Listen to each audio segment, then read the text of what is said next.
Помня, че бехме на полето, имахме 2 ниви, те бяха до Антонския път. Да. Това си беше и сега магистралата е на същия път. Не е нещо ново. Само мостовете беха дървени такива, то не е имало тежки машини. Да помня, като се връщаха. Това въпрос, че и натам и насам преспиваха и руснаци, преспиваха и немци. Ама немеца си е друго. Помня ги, дали е било около се връща. Беше много студен ден. А па ние всички от родата беме се от дядо Спас. Тогава имаше едни сухи лета и много слаби реколти. И нема хляб, тогава хляб не се продаваше. Всякой си го меле това на воденицата и си го меси. И ние беме се от дядо Спас, защото е много имотен. То благодарение на баба Пека, че тя от богат земеделски род. И да е слушала годината, когато е много малко житото, те си имаха хляб нормално. И ние децата си беме се от баба Пека. Да. Задължително на обед и на вечеря. И като туреше паралията, то е... Знаеш какво е паралия? Не. Кръгла маса, то сигурно останало от Турция това. С такива една дъска и така направената са като крачета. Две дъски срязани и на земята и турците си национално стенат по турски. Стенат си по турски и си едат от тия парали на земята. Тя е на такава височина. Даже горе на Бостана в убави дни туреха една паралия под някоя или ябълка или такова и на по-прохладно място, на сянка под някое дърво и там се обядваше. Иначе къщичка хубава с половината е като тераса покрито. То си от самата къща си е такова оформено.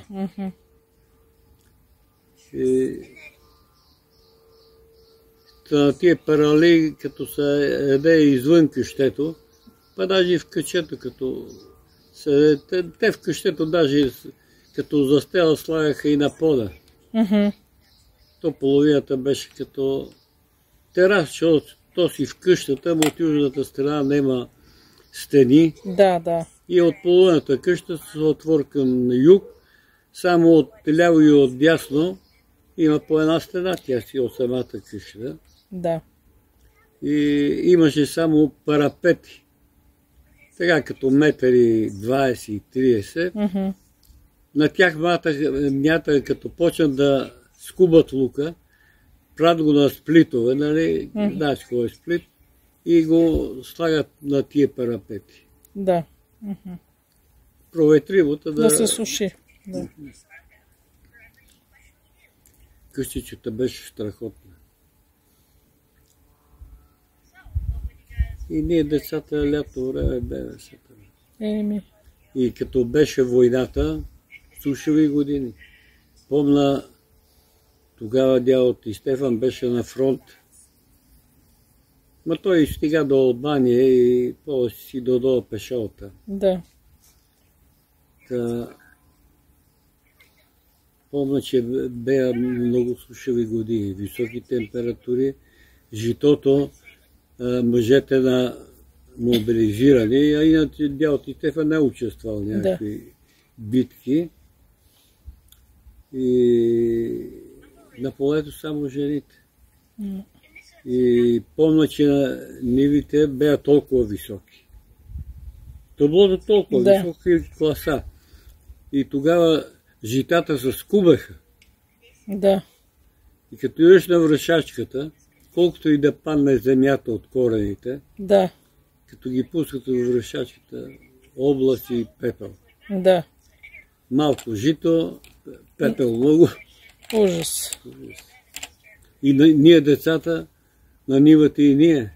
Какво да? Защото само баба ти Вера моли да станеш тази голяма нива и да скубаш и да правиш на снопи.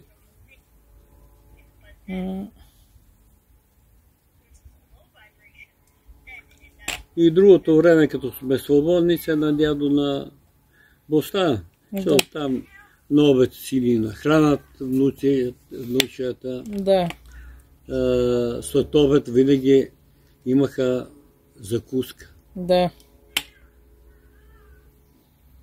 На обед, като се наобядваха, лягат на това, да ти казвам, че открито от към юг. Да си то почина. заслано, всичко ляга и заспива.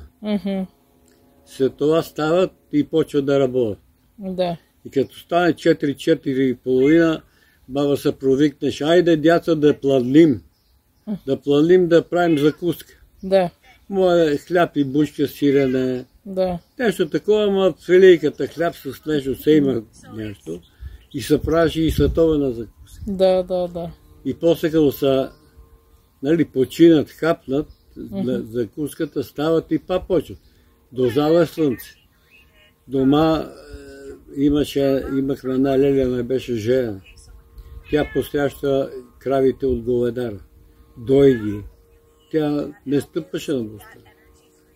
Дома си имаше задължения и понеже двора голям за стопанската сграда, като близо 1 декар, тя си правеше зеленчукова градина. Да. Това леля Тянка. Леля Ана, да, тя дето не беше жена. Да. И си береше зеленчук и си го продаваше от дома. Да. Хората ходят да си купуват там. Да. И първото време там правиха разсада. Разсад на лук, на пипер, на домати. То там, където е Визема, е била къщата. Да. Да. И назад беше стопанската сграда и за стопанската сграда имаше една вада арки, се казва, за една воденица, дето срещу черката през река. Да. Тя не съществува. И тя минаваше оттам, си напояваше тя градинката. Да. Тая вада.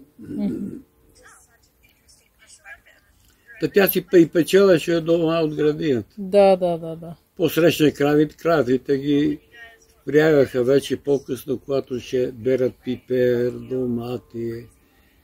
Да свалят. Тя продаваше и зеленчука от дома, направо от дома. Да. И петък на пазара. Да. Сергия на 4, тя се увой Човенко.